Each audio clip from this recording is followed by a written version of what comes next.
Here's the top stories for September 10th. Marcos says he wants the 21-year systemic corruption to end. Garin says Discaya construction companies bagged billions beginning in 2016. Marcos says Philippine-U.S. ties remain beacon of stability amid global uncertainty.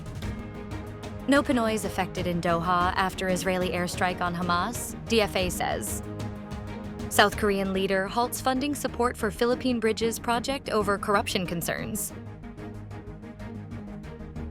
President Marcos lamented that while laws and rules are in place, they have not been implemented properly, leading to systemic corruption activities that have been normalized for decades now.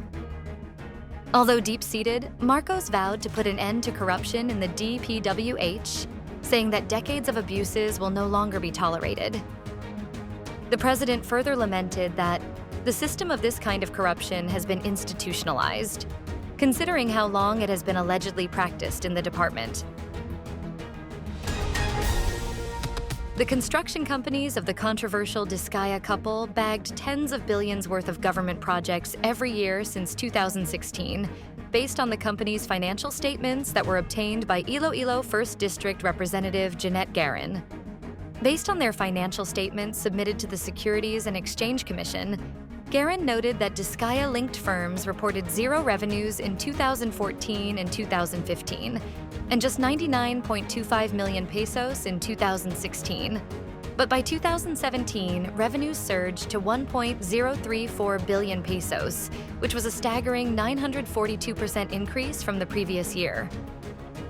Garin said billions of cash kept coming to the Discayas even during the height of the COVID-19 pandemic, when millions of ordinary Filipinos reeled from its economic impact.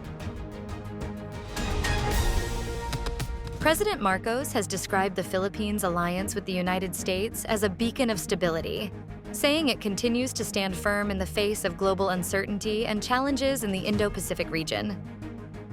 Marcos said the alliance serves regional peace and the rule of law, complements defense with joint economic security, and has stood the test of time while adapting to new challenges. According to the president, the strength of the alliance is rooted in more than a century of shared history and must continue as the Indo-Pacific faces aggressive actions in contested waters. The Department of Foreign Affairs said that no Filipino has been reported affected by Israel's strike on Doha, Qatar, targeting militant group Hamas leadership there. The DFA cited report from the Philippine Embassy in Doha. The Department of Foreign Affairs' latest report from our embassy in Doha is that no Filipino has been directly affected by the strike. The embassy continues to check on our kababayans, a statement said. The embassy urged all Filipinos in Qatar to remain calm, monitor news from credible sources, and heed the advice of local authorities. South Korean President Lee Jae-myung has ordered an immediate halt to a 700 billion Korean won loan support from his government to a Philippine Bridges project over corruption concerns. The president posted on Facebook the link to an investigative report by Hankyore 21, stating the project in question as the proposed building of modular bridges in 350 locations in the Philippines, of which the Philippine government asked the South Korean government for loans. Lee said that it is fortunate that the project had not yet begun, and therefore no funds, including those from the Economic Development Cooperation Fund, had been spent. Stay updated with the latest news. Visit our website at www.mb.com.ph